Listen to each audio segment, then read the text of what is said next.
Banana Slam Jam. Hello, this is BSJ, and this is my 7.25C gameplay update review. General changes: when two players pick the same hero in a round, the hero is banned instead, and the round restarts. Well, in the short term, it means that people are abusing this. It may have already been patched as I say this, but people who know each other who are on opposite teams are just picking hero alphabetical order, and it's resulting in every hero in the game being banned. So as of now, it's being abused, but I can see what they're going with. The idea is actually that I think this will hurt people like Luki and any other hero spammers that you want to deny pick them. So the way I view it is that if a hero's so broken that people want to pick it in the first round, or there's a player in the game that wants to play a hero exclusively, you can simply deny pick them and be guaranteed for them to not get the hero. Either somebody else on their team picked first and you get their hero, or the hero is selected by them as well and it gets banned. So I think that's what they're going for, but obviously getting abused in the short term. And then they also reduced the all-pick hero selection duration, which I think it's already kind of quick, and I guess they're just trying to make pubs move along faster. So wards can always be attacked by the owning player. I think this mainly applies at the highest level, but what this means to me is that there's often times in the early to mid game that you plant a ward to get a kill, or that you there's a ward that's super obvious to the opponent that you've already utilized, and you know they're going to deward it, and it means that you can basically deny them the bounty now that wards are worth so much. So that's really big as a small thing in competitive Dota. I don't think it'll matter all that much in your pubs. Harpy Stormcrafter, just a nerf to any creep getting heroes. I believe that gives it one less lightning proc from its ability. I believe it costs 25 mana. Pretty much a non-noticeable thing. Not really sure why they're nerfing heroes like Chen anymore. I think they're pretty bad anyway. So the main thing that this patch really addresses is the regen meta. And preemptively, I'm going to lead off by saying I don't believe this changes much, but I do believe it gives you other options, and I do believe that the best option is now worse. So it's making other options more viable, but mainly making it so this regen-heavy meta isn't as broken as it was before. I believe a lot of the same item builds that you were seeing prior will be seen now, but mainly the fact that they just aren't quite as potent. So maybe it will shift over the long term, but I don't think it's going to change much now. So all we see is every regen item getting nerfed in terms of health regen ever so slightly. Literally every item. Don't need to read the exact values. It's somewhere between 0.75 to 0.25, and the main nerf I believe is recipe cost on pipe being increased to 1,000. A very overbought item, I believe. It's just too cheap and cost effective, especially since they kept making the components of it cheaper. They made headdress cheaper, they made ring of regen cheaper, and there's a lot of those in the components for pipe of insight. They also made ring of health cheaper, so I think this makes it about the same price as it was prior to 7.25. Necronomicon. This is the rare nerf in terms of one that didn't receive a regen-based nerf. They basically made it so that the item is more about the summons and less about the stats that you're getting from it.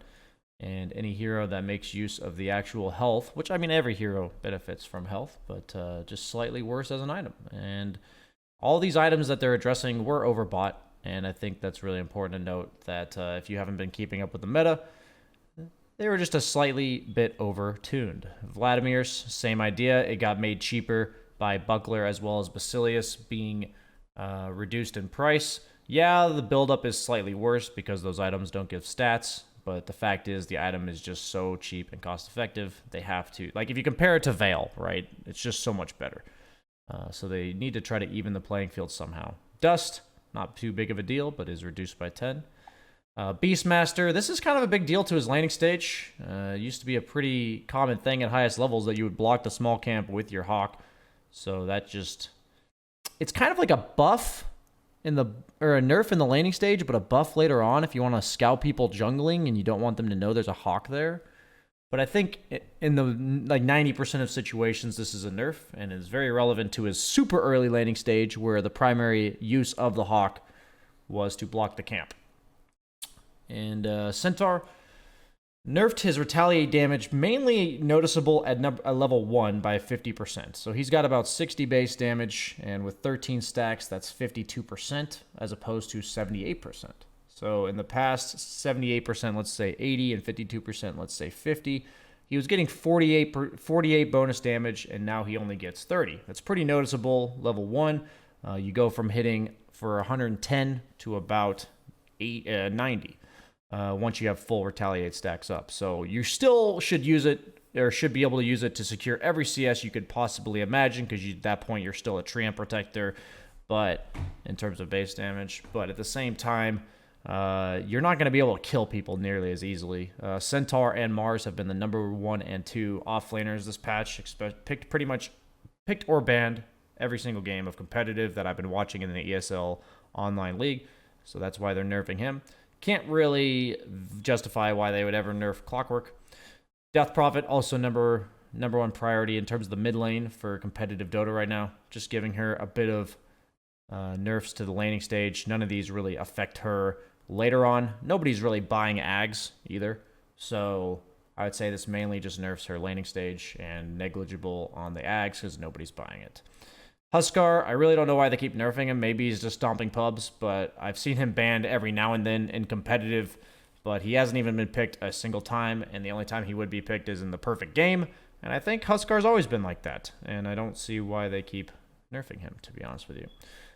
Keeper of the Light, he's also first pick, first ban in every single game I see in ESL, and the main problem with the hero was most certainly the Chakra Magic. I even commented on that prior to the patch coming out during the ESL stream, and they have made it so it's slightly worse, but by all means, please do not mistake this for being significant, to be honest with you. Most of the heroes that he's paired with, such as Ember Spirit, they have 8-second cooldown abilities or less, such as Sleight of Fist Chains, and this just doesn't matter in the grand scheme of viability for Keeper of the Light.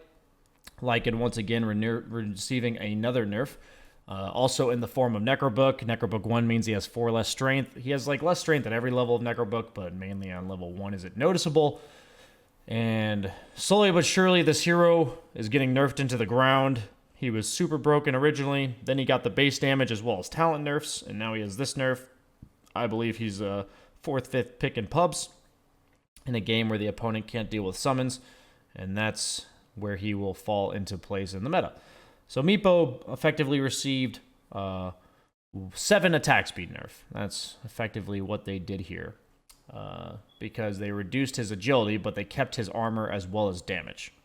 So just all of his Meepos at all stages of the game have 7 less attack speed. I guess this is their way of making it such that you don't set his base attack to 93 instead of 100.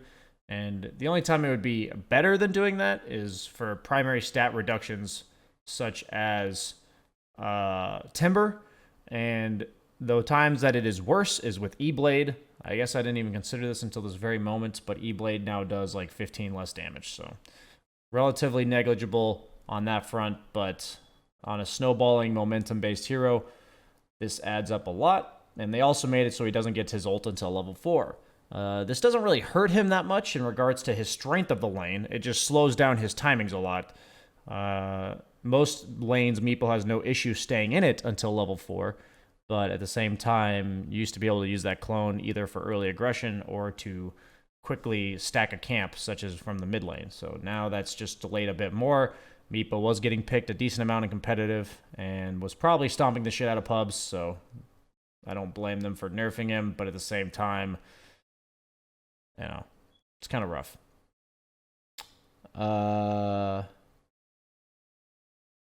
So Phantom Lancer also received a nerf. Base agility, that means his base damage, his attack speed, his armor reduced by a half. This hero was also picked a little bit too much, especially in pubs. He was picked in competitive, but he was more of the perfect pick if it was 4th pick and your team had no PL counters. So you didn't see him nearly as much in competitive, and for the most part, people don't really understand how this hero works in pubs, coordination against the hero and all that kind of jazz. This hero is certainly punished by pace of the game, more so than anything, meaning forcing engagements prior to the 15-minute mark before he gets his defusal. And in pubs, that's obviously difficult to coordinate, so I don't blame them nerfing him because he was viable and competitive and probably super broken in pubs. We have Phoenix. Laning stage significantly nerfed. If you think about it, it goes from having 80 damage from a Fire Spirit to 60. That adds up a lot, especially when you have 4 Fire Spirits. So you effectively remove 80 damage from his Fire Spirits level 1. 25% total damage. For anyone not keeping up, Phoenix was also first pick, first banned in almost every single game of ESL. Sapphire, not necessarily believing that this needed a nerf. She was falling out of popularity relatively quickly. One of the things I did predict, I thought the hero was underwhelming when I had played it a few times after 7.25. Mainly, I think the change to the meta. Snapfire is really good at trading harassing lanes, and right now, the most popular 5 position will soon, if not already is, the Grimstroke, which is popularized by his ridiculous ability in the Inkswell. And Inkswell is a fantastic kill ability, and Snapfire is vulnerable to just getting ran at in the laning stage. So if you're picking her as a 4 or a 3, then you just get Grimstroke Rickied and you feed. If you're picking her as a 5, I think there's just better options. Keeper of the Light, Grimstroke, etc. And I'm surprised they nerfed her. But all things considered, I don't think it's a big deal either way. Wraith King also received a base damage nerf by 2, and Mortal Strike skeletons reduced from 90 to 60.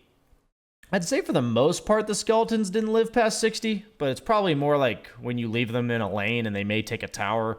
It's not really going to hurt your farming patterns, I believe. The cooldown on Mortal Strike is 50 seconds, so they still have 100% uptime, theoretically. I don't think this is going to hurt the hero all that much in terms of farming, but the skeletons, if not cleared, will relatively just disappear instead of taking towers forever. The base damage by 2 effectively does nothing to the hero. He had 60 base damage, 62 prior, and now it should be 60. Yes, and he gets 9 from his Vampiric Aura, which a lot of times people are going for at least level 2, maybe 3 at the latest. So going from 62 to 60, effectively 71 to 69, nice. Really isn't that big of a deal in the grand scheme of things. But like Lycan, for instance, when he went from 58 to 52, that's pretty significant. On Wraith King, you're sitting on a Quelling Blade anyway. And I think this hero is absolutely fine and still one of the best heroes in pubs. And we do see it a pretty good amount in competitive as well. Building that Phase Boots, Glove of Haste, Radiance pretty much every single game with a few exceptions. So hope you guys enjoyed the replay or the review of 7.25C real quick. And let's go ahead and move on.